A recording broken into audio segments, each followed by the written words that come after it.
Yo, what's going on YouTube? My name is Destin or DK and welcome back to the channel. And I just want to say thank you guys for watching all the videos on the channel. I just want to say that. But I want to make this short and quick because I don't want to take too long and not waste y'all guys' time. I went 7-2 at the Houston Regionals, which is really cool. And I'm very proud of this deck. So the only two losses I've gotten were the Brigade Chimera and the Vanquish Soul.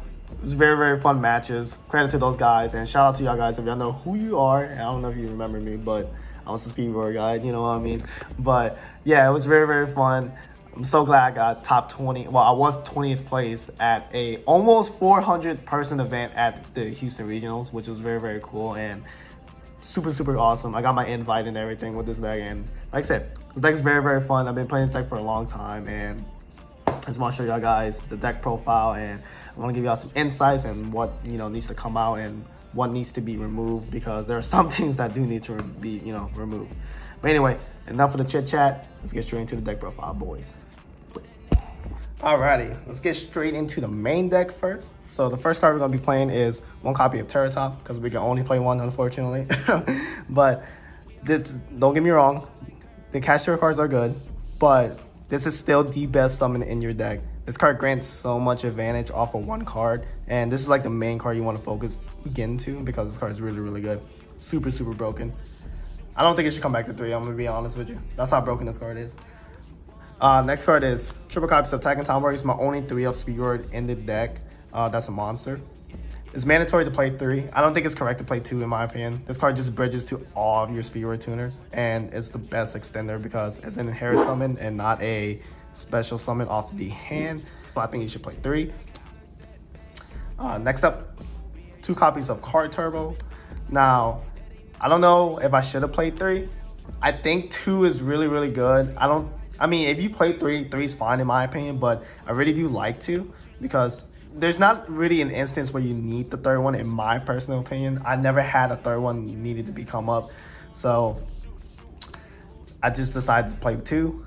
This card is really good too because of the fact that it boosts all your win monsters by 800. This card is really busted in my opinion. This card is really underrated. Super good. Him and Attack and Talborg are pretty much the same card, but they both do different things, but they're like equal, I don't know how to say it, equal power level. But anyway, next up is 2 Marble Machines. Now, I'm so iffy about this card only because I don't like it at 2. Like, I don't even like it at 3. In my opinion, this should have been at 1 because Terratop can search this and you can norm summon and get the rest of the searches. But this card just plays in the draw even more, and I think Tetherwolf was just a better card because if, Unchained used their card, like I'm just using an example, Unchained were to pop it, Tetherwolf is protected, so you pretty much get a guaranteed 2 bodies with Tetherwolf. With this one, you're like sort of semi kind of, you know what I mean? It's okay in my opinion, but I definitely think this should have been at 1, but it did a job sort of, but that's the only thing I would probably cut out to be at 1, you know what I mean? Still good, but definitely needs to be at 1 in my opinion. Next up is 2 copies of Den. Now, this card has to be at 2. There's no way you can never play this at 1. There are some people that do play this at 1, but I don't think that's correct, only because this deck has really good recursiveness. So you need to use one for your turn and one for the next turn. And there are times where you can recycle it with one of the extra deck monsters I'm going to show you on later. But you have to play 2 of this guy because this card is really good as well. You can banish it, summon a Speed Returner from hand or graveyard, and obviously it's part of combo. So you gotta play 2 of them. And then for the 1-up Speedroids, you're gonna be running 1 Yo-Yo. Yo-Yo is just really good. When you normal summon your monster reborn, it's part of the combo. Super good.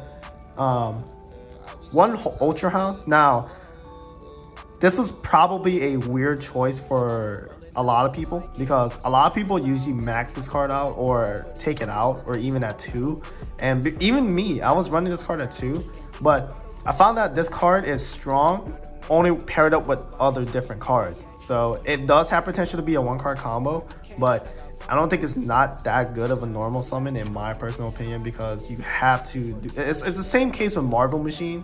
Like, that's why I was deciding if I wanted to play 2 just to match the Marble Machine, but I'm so glad I stuck with 1 because You don't need it as often as you do, and I don't think it's correct, in my opinion, to play more than one, in my personal opinion. Unless you're playing 2 Quartz Blasters in the extra deck, then I think it's worth it, but you only playing one. Another one-ofs, 1 Party Horn Kid. I mean, card's busted. You pretty much pot a Prosperity in your deck, and you get any card you want. It's really, really nice. And then 1 Dice. Now, this card, I hate this card. I really, really hate this card. I wish... I wish this card was like, I don't know, this card is strong, don't get me wrong. This card is really, really good, and when you're not drawing it, it's the best day ever. But when you draw it, it's so hard to convert a play off of this card when you draw it, unless you open up Terra Top and this, you know what I mean? But this card is just so weird, man. I hate drawing this card because this is like the only brick Speedroid deck. At least with this, like if you have other stuff, you can normal summon it and then get like at least 1 free card. Like this one with other cards, yeah, sure, you can make all the bodies, but like this card doesn't do anything else in graveyard or anything. It just acts as literally a brick. But in deck is good, but you gotta play it because I am playing the Cork Shooter in this deck. Next card, to finish up the Speedroid stuff, we're playing triple copies of Speed Recovery. Now this card is busted. The non once per turn, non-recursive, non once per turn recursiveness is really, really strong in my opinion. This is like such a great extender, and I don't even know why like this card doesn't have a once per turn, but card's nuts. And then last of these Speedroid cards, 1 Duplicate. Card is pretty good if you do draw into it. It's not that bad, but it's mostly just to match the Ultra Hound when you're playing the Ultra Hound, because you can dump this and then, you know, do the combo. But it's still an interruption, so if you do draw it, it's still pretty good. The card we're gonna be playing is triple copies of Win the Wind Channeler as some consistency cards. So you need to play this, in my opinion. Now, beforehand, I was playing Scratch, but that's when Gamma was out, because you can't whatchamacallit, chain Gamma after they draw you, you know. But since Gamma's not 1, I'm not playing Gamma anymore. But this card, you still have to play these type of cards, because you're gonna have hands where you're drawing stuff in combination of Win the Wind Channeler and Din, and you need to pitch stuff like this in the graveyard to even like have a play. But this card is just a 4th Terra Top. Well, you pretty much get 4 Terra Tops with this card. Next cards are gonna be the Cash Terra cards. You're just gonna be playing obviously the 2 unicorns, because you only play 2. This is like the 2nd best Speedroid card in the deck, because you don't have to commit to a normal summon, and you pretty much just make a free Barone off of this. And then to pair it up with the unicorns, you run into 1 Pressure Planet. Now you could play more of these to get to your Cash Terra cards, but these are not that important compared to Terra Top. That's why I'm running Win the Wind Channeler, more Win the Wind Channelers over this card. This card is really good, and like I said, it gets to your Cash Terra cards, and it does build Barone before like Nibiru hits, but it's not the most important, in my personal opinion. But it's still really strong, because if you don't draw any Terra Tops, obviously, you're gonna be using this card. And then we're gonna be running 2 copies of Fenrir. Now Fenrir is Fenrir. Well, I don't even have to explain Fenrir. I mean, this card is really, really good. It does come up for some combos. Oh, also, let me do this real quick. And 1 Birth. It does come up for combos if you draw Birth. So if you have Unicorn and Fenrir in hand and you don't have anything else, you can special summon Unicorn, grab the Bird, normal summon the Fenrir, and like I said, you can still combo off of that after. But yeah, Fenrir is just still good. I mean, it's still level 7, so you can still convert and make a Barone. So that's why you have to play like this, in my opinion. But yeah, these are the only cash cards I'm running. Not too many, just 6. Like I said, they're not really that important, so you don't have to really max out on Cash Terra cards, because at that point, if you're gonna do that, just play Cash Terra, in my opinion. But yeah, we're gonna go on to the next cards now. We're gonna be going to the Hand Traps and Board Breakers. So we have triple copies of Droll and Lockbird. Now, there are a lot of people that are side decking this card, but I'm still main decking it. 1, because it's a win, so you can also just pitch it off Win the Wind Channeler, or you can normal summon it and special summon Attack and Tomwork or Card Turbo, depending if you have hands like those. Had it happen once to me, so it's not too great. But This card just doesn't get respected enough in the main deck, so it can catch a lot of people off guard in the main deck because so many people are signing it now. But in my opinion, it's still really good because it still hits like a decent amount of good decks, you know. It just doesn't hit much of Unchained though, unfortunately. Next hand traps, double copies of Ash Blossom. I mean, Ash is Ash. You can hit draw cards, any search cards. Solid, you know what I mean? It's really good against pretty much all the decks.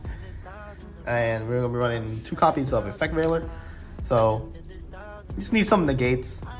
That's all there is to it. I was thinking about playing Ghost Mourner over it, but I found that Veiler is just a little bit better. Even though Mourner is win and a level 3 tuner, this is just still good because it is also still tuner.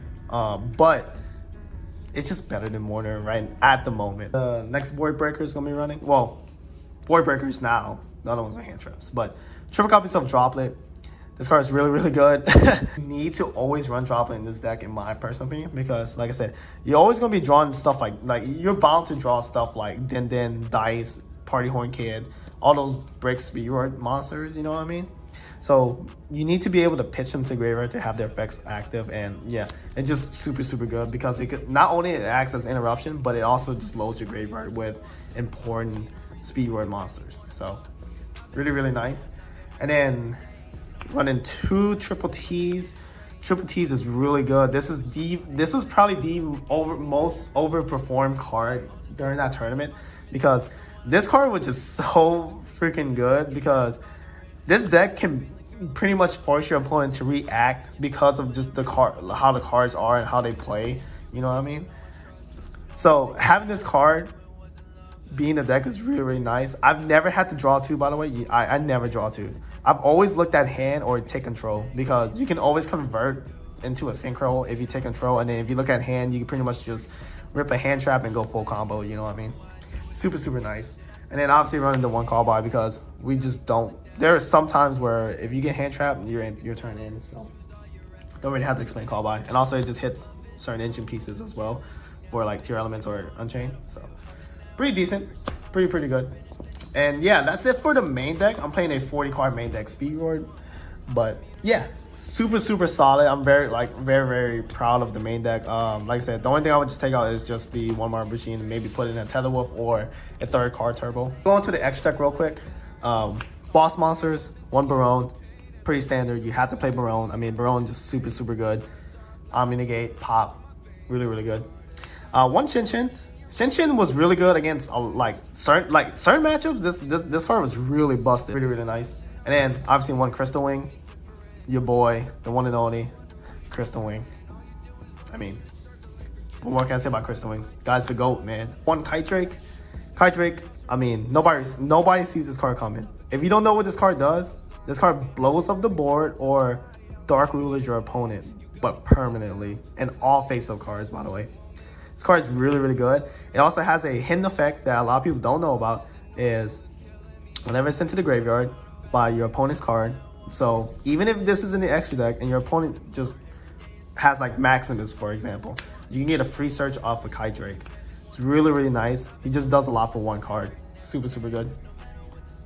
Next up, 1 Wind Pegasus. This is the only level 7 I'm playing. I don't think it's correct to be playing more than 1 level 7. And the only good level Wind, well, I won't say the only, but the best one that you can play is Wind Pegasus because he just utility plus he is graveyard protection, you know?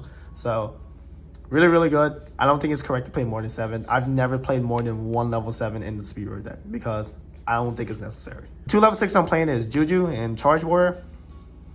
There are some people that cut this card. I don't know why, because this card is really broken in this deck specifically, because you can boost your, the card turbo can boost, right? This becomes a 2800 beater that can beat over everything, and then you can go for a game after that. Super, super strong. You get a free draw. Juju is utility. Most of the time you banish it turn 1, because turn 2 you don't really need it. But if you go in second, you would banish this over this, or vice versa, you would banish this over that. And last of the synchros, 1 Hogoida, 1 Cork Blaster. Card's disgusting. I mean, this card just revives the materials. Make this, make Barone and Crystal Wing. Card's super, super gross. And This you have to play because it gives you some extra graveyard fodder to where, you know, it could keep coming back every single turn, you know. Super strong card. I really like this card. This card needs a hollow, by the way. But yeah, that's the synchros. Next up, we're gonna be the links. 2 copies of Rubber Band Shooter. Card is really good. Obviously, you have to run 2. You cannot play 1, in my opinion. You need to play 2. 2 is super important because this helps you go into other link plays and obviously, you know, to extend your turn. But you need to run 2 because D-Bearer is still a card and D-Bearer is really gross, so you need to be able to run certain link monsters. But other than that, the other link monsters we're running is Wind Charm or Vernet. Now, if you get Drolled, you pretty much guaranteed a free Appaloosa and maybe a Baron, or free Crystal Wing plus this and the next card I'm gonna show you right now. I know this is probably the weirdest choice in my opinion, but SP Lil Knight. The reason why I say it's weird, if you don't know this deck, you get Windlock pretty like easily, but this card is just too broken not to play, and I thought it was not going to be good. I thought I would never use it, but this actually was used like a couple of times, and it was really good when it came up because of this card. Whenever you get Drolled, you can still convert, make this, make SP, and then you can still make Barone or Crystal Wing depending on what you want to make, and you can have SP as well. Super good, super strong. I did replace this card. I did have Doom Eagle, and I don't miss Doom Eagle at all. This card is definitely going to be a permanent stay. Last link monster running is one Appaloosa. You have to run Appaloosa. Appaloosa is super good in the Speedroid deck. You can pretty much always guarantee to make this card as long as you open up Attack and Tom board or Card Turbo. You know, you can pretty, and obviously, you know, Terra Top and any one of the, you know, any way to get the Terra Top, you pretty much can end with Appaloosa and Barone with a lot of follow-up and good amount of cards in hand if you do it right. But yeah, this card's really good. Trades with a lot of cards. Enough said. Appaloosa is good. And then the one card that never came up during the tournament was Dracosack. So the theory behind Dracosack was if you draw into too many cash cards, which for some reason I didn't draw much cash cards throughout that whole tournament, which is weird. But if you draw too many cash cards, you would make this and still go full combo off of Speedroids, and then you can still make your Appaloosa Barone off of this card, because this card is really gross. You pretty much get 3 free bodies because of this card. Card is really good, and it gets to be Speedroid engine. Yeah, that was the extra deck. I know it's a little bit like kind of wonky, but it worked out for me, and like I said, it did really nice. It really did everything it needed to do. So really proud of the extra deck as well. Get into the side deck real quick before the video ends. So triple copies of Econ. This was the best side deck card I've ever had in this deck. This was probably the best option I've decided to go for. This card was so freaking good. Like, this deck really capitalizes off of having no like monsters on the field, so you can just Econ, take control of a lot of stuff, using the link, synchro, whatever. Bait so much interruption, dodges interruption, you know what I mean? Super good. I really like this card. I would probably keep it in the side though. I wouldn't main deck it, but this card is disgusting. Card was the best side deck card I've had throughout the whole tournament. This card won me like pretty much every time I sided this card in, I've won the game. Triple copies of Goals and Match. Goals and Match is Goals and Match. I mean, it's really good against the Unchained matchup, but you know what it does? Only control 1 attribute. Super awesome, super gross. You can run this card because you're all wins, so don't even matter. Next up, the boring anti-spell. I mean, anti-spell is anti-spell. You literally just said no to spell cards. Pretty much say no to spell cards because you barely run any spell cards. And the spell cards you do run are like power spell cards. So when you set this, you pretty much just set no to spell cards anyway. So really nice. It does help with a lot of like the matchups. And then we're running 2 Cosmics, 1 Harpies, just for some back row. I was really scared of like certain back rows, but not really at the same time. That's why I didn't really put too much back row stuff, but you have to put some just in case you run into like some really dumb floodgates that you can't out, like Tizaboo, you know what I mean? So you have to run these, in my opinion. And then last up is 1 Magnemite, 1 Druid's Worm, and 1 Crow. So this is probably a weird choice in my opinion. I know this probably could have been like 2 Druid's Worm, but the theory behind 1/1/1 was these practically do the same thing. Because if you side these against Unchained, like especially this card. This card is disgusting against Unchained because it's hard to interact with this card with Unchained because it doesn't destroy, you know. So that's why this card is good. This card pretty much just searches this, and this card just hits like the blue Unchained guy. I don't remember his damn name. That's it for the deck profile, guys. I appreciate y'all guys for sticking around for this long. Hope you guys enjoy the rest of y'all day. Thank you guys for watching the deck profile, and I'll catch y'all guys on the next deck profile, which is going to be on Ashen's deck profile. I'll catch y'all later. Peace out.